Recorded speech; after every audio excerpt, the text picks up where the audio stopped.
क्या आप जानते हैं ऐसा कौन सा खजाना है जो हर इंसान को बिना किसी भेदभाव के इक्वल मात्रा में रोज मिलता है और रोज बिना कुछ किए हर इंसान उसे पूरा का पूरा खर्च कर देता है। ये खजाना है टाइम। और बच्चे इस खजाने को कैसे खर्च करते हैं, इसकी जिम्मेदारी जितनी उन पर है उतनी ही हम पेरेंट्स पर। तो आज के वीडियो में मैं आपको कुछ ऐसी तरकीबें बताऊंगा जिन्हें यूज करके हम पेरेंट्स अपने बच्चों के वक्त को सही तरीके से मैनेज करने में उनकी मदद करें।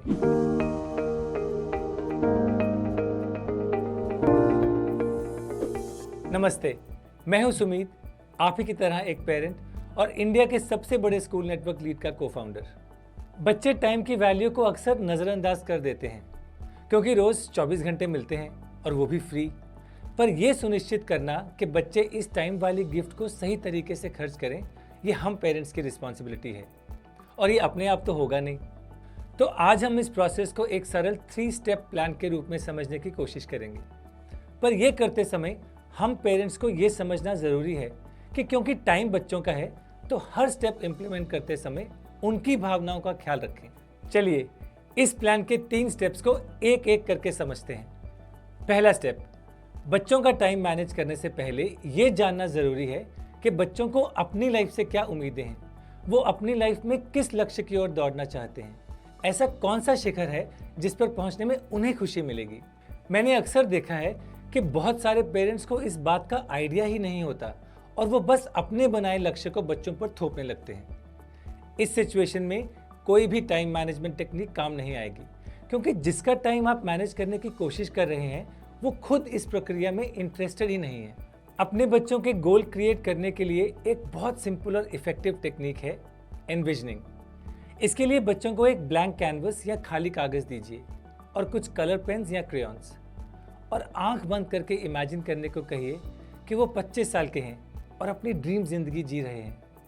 उनसे इमेजिन करने को कहिए कि वो कहाँ पे हैं, वो कहाँ रह रहे हैं, वो कैसा काम कर रहे हैं, उनके काम और ज़िंदगी का प्रभाव कितने लोगों पे हो रहा है, उनके साथ कौन कौन है और वो उन्हें किस तरह से देख रहे हैं, उनके पास पैसा और बाकी मटेरियल चीज़ें क्या क्या हैं, उनकी खुशी का लेवल क्या है।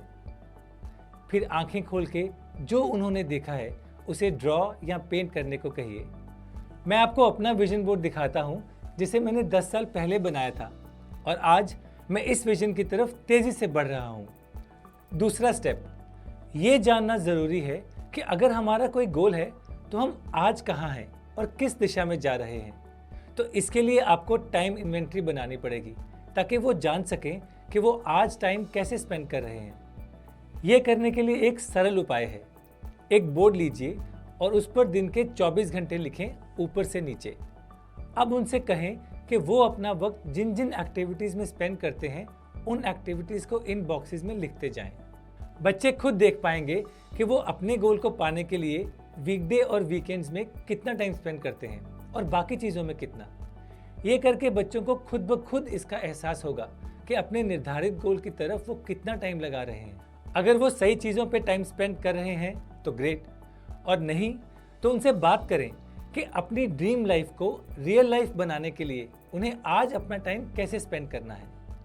तीसरा और आखिरी स्टेप, अब जब ये समझ में आ गया है कि वक्त फिलहाल कैसे खर्च हो रहा है तो ये जान लेते हैं कि उसमें बदलाव कैसे लाया जाए। इसके लिए उनके कार्यों को इम्पॉर्टेंट एंड नॉट इम्पॉर्टेंट में स्प्लिट कीजिए।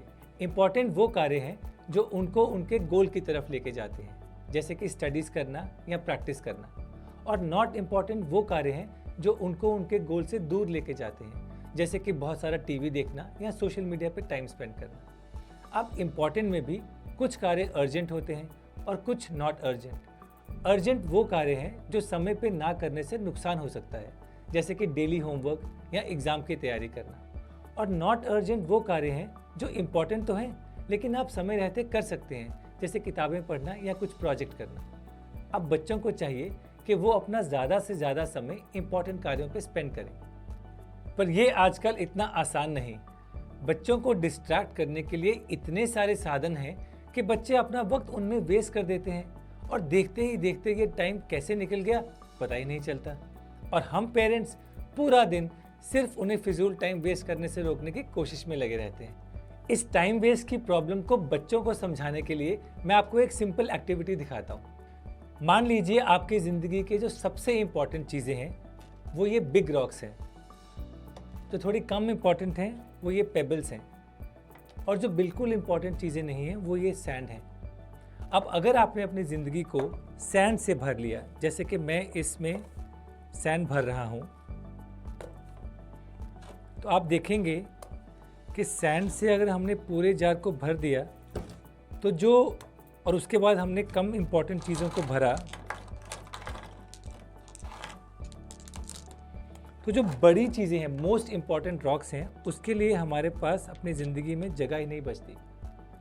अब इसके बिल्कुल विपरीत, अगर पहले हम अपनी ज़िंदगी में जो सबसे बड़े रॉक्स हैं, जो मोस्ट इम्पॉर्टेंट चीज़ें हैं, उससे भरें, और उसके बाद जो कम इम्पॉर्टेंट चीज़ें हैं, पेबल्स, वो डालें, तो आप देखेंगे कि आपकी ज़िंदगी में फिर भी जो नॉट इम्पॉर्टेंट चीज़ें हैं उनके लिए वक्त बच सकता है। इस तरह से आप बच्चों को सिखा सकते हैं कि पहले अपने समय में सबसे इम्पॉर्टेंट चीज़ों को प्लान कीजिए, उसके बाद लेस इम्पॉर्टेंट चीज़ों को, और जो बाकी समय बचता है उसमें जो नॉट इम्पॉर्टेंट चीज़ें हैं उनको डालिए। इससे आप बच्चों को दिखा सकते हैं कि अपने समय में सबसे पहले वो सबसे इम्पॉर्टेंट चीज़ों को भरें, जैसे कि बिग रॉक्स, उसके बाद जो कम इम्पॉर्टेंट चीज़ें हैं उनको प्लान करें, जैसे कि पेबल्स, और इसके बाद उनके पास समय बचेगा उन चीज़ों को करने के लिए जो कि ज़्यादा इम्पॉर्टेंट नहीं है, लेकिन जो उनको करने में मज़ा आता है। इन 3 स्टेप्स को यूज़ करके आप अपने बच्चे का टाइम सही तरह से मैनेज कर सकते हैं, जिससे वो अपने मनचाहे गोल को हासिल करने में कामयाब हों। यकीन मानिए, अगर हमने बच्चों को ये टाइम मैनेजमेंट की कला सिखा दी तो हम अपने बच्चों को उनकी ज़िंदगी का सबसे बेहतरीन तोहफा दे सकते हैं, जो वो ज़िंदगी भर इस्तेमाल करेंगे। आशा करता हूँ कि आपने इस वीडियो से अपने बच्चों का टाइम मैनेज करने के कुछ सरल उपाय सीखे होंगे। वीडियो को लाइक और शेयर ज़रूर करें, और ऐसे कई और पेरेंटिंग से रिलेटेड टॉपिक्स के बारे में जानने के लिए चैनल को सब्सक्राइब ज़रूर करें। मैं हूं सुमित और मैं मिलूंगा आपसे अगली बार। तब तक के लिए हैप्पी पेरेंटिंग।